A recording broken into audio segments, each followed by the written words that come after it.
Hi everybody, it's Sophia at Sense English.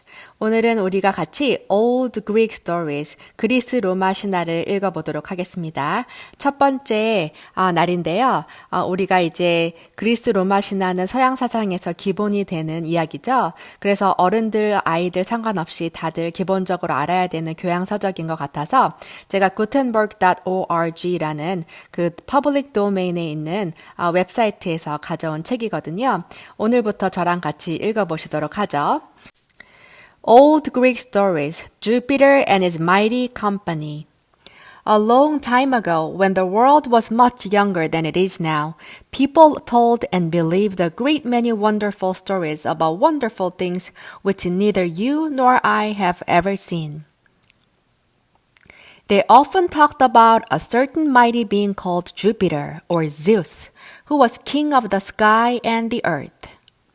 And they said that he sat most of the time amid the clouds on the top of a very high mountain, where he could look down and see everything that was going on in the earth beneath. He liked to ride on the storm clouds and hurl burning thunderbolts right and left among the trees and rocks. And he was so very, very mighty that when he nodded, the earth quaked, the mountains trembled and smoked, the sky grew black, and the sun hid his face. Jupiter had two brothers, both of them terrible fellows, but not nearly so great as himself. The name of one of them was Neptune, or Poseidon, and he was the king of the sea. He had a glittering golden palace far down in the deep sea caves, where the fishes live and the red coral grows. And whenever he was angry, the waves would rise mountain high, and the storm wind would howl fearfully, and the sea would try to break over the land. And man called him the shaker of the earth. The other brother of Jupiter was a sad, pale-faced being, whose kingdom was underneath the earth, where the sun never shone, and where there was darkness and weeping and sorrow all the time. His name was Pluto, or Adonis, and his country was called the lower world, or the land of shadows, or Hades. Men said that whenever anyone died, Pluto would send his messenger or shadow leader who carried that one down into his cheerless kingdom. And for that reason, they never spoke well of him, but thought of him only as the enemy of life. A great number of other mighty beings lived with Jupiter amid the clouds on the mountain top, so many that I can name a very few only.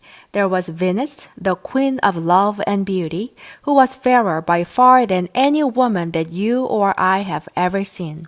There was Athena, or Minerva, the queen of the air, who gave people wisdom and taught them how to do very many useful things. There was Juno, the queen of earth and sky, who sat at the right hand of Jupiter and gave him all kinds of advice. There was Mars, the great warrior, whose delight was in the din of battle. There was Mercury, the swift messenger, who had wings on his cap and shoes, and who flew from place to place like the summer clouds when they are driven before the wind. There was Vulcan, a skillful blacksmith, who had his forge in a burning mountain and wrought many wonderful things of iron and copper and gold. And besides these, there were many others about whom you will learn by, and about whom men told strange and beautiful stories. They lived in glittering golden mansions, high up among the clouds, so high indeed that the eyes of man could never see them. But they could look down and see what men were doing, and oftentimes they were said to leave their lofty homes and wander unknown across the land or over the sea. And of all these mighty folk, Jupiter was by far the mightiest. 네, 저랑 같이 첫 번째 챕터 같이 읽어보셨고요. 다음 시간에는 저와 함께 The Golden Age 같이 영어 낭독해보도록 하겠습니다. 수고하셨습니다. 감사합니다. Thank you so much for clicking. See you next time at Sense English. Bye bye now.